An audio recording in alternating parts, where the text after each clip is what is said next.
Bus ప్రయాణం సంబంధించి మొత్తానికి నిరాటంకంగా కొనసాగుతున్నటువంటి పరిస్థితి అయితే కొనసాగుతుంది. ఇప్పటి వరకు కూడా 200 కోట్ల వరకు పైగా ఉచిత ప్రయాణాలు జరిగినట్టు కూడా ఆర్టీసీ చెప్తున్నటువంటి పరిస్థితి ఉంది. సో మొత్తానికి మొదట్లో కొన్ని ఇబ్బందులు ఎదురైనప్పటికీ కూడా రాను రాను దాన్ని అధిగమిస్తూ కూడా ఆర్టీసీకి సంబంధించినటువంటి ఆక్యుపెన్సీ రేషియోను కూడా పెంచుకుంటున్న పరిస్థితి ఉంది. ప్రస్తుతం లాభాల బాటలో కూడా ఉన్నట్లు కూడా ఆర్టీసీ యాజమాన్యం చెప్తున్నటువంటి పరిస్థితి. మొత్తానికి ఎలా కొనసాగుతుంది ఏందనే దాని మీద మనం ప్రస్తుతం ఇక్కడ నల్గొండలోని ఒక ఆర్టీసీ బస్సులో ఇక్కడ ఉన్నటువంటి కొంతమంది ప్రయాణికులు కూడా ఉన్నారు. వారిని అడిగి వారి మాటల్లోనే ఉచిత ఆర్టీసీ బస్సు ప్రయాణం మహిళలకు ఏ విధంగా ఉపయోగపడుతుంది ఏంటి అనే దాని మీద కూడా మాట్లాడే ప్రయత్నం చేద్దాం.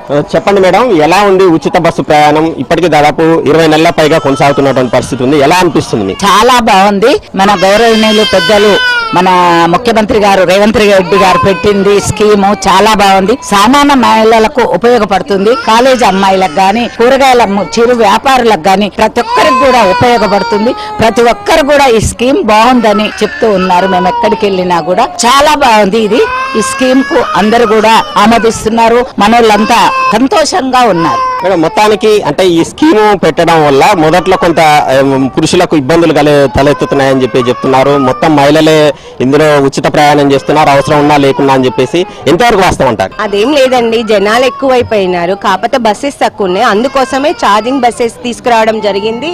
పెద్ద మొత్తంలో బస్సెస్ ఇప్పుడు చాలా సఫిషియెంట్ గా ఉంది అందరికి ప్రయాణం చేయడానికి. స్టార్టింగ్ లో ఎందుకంటే గత ప్రభుత్వము కొత్త బస్సులను తీసుకోలేదు. జనాలు రోజు రోజుకి ఎక్కువైపోతుంటే బస్సెస్ అవసరం కూడా ఎక్కువగా ఉండడం వల్ల స్టార్టింగ్ లో అట్లా కొంచెం ఇబ్బంది అయింది. కానీ తర్వాత ఛార్జింగ్ బస్సెస్ వల్ల అందరికి సఫిషియెంట్ గా యూజ్ అవుతుంది.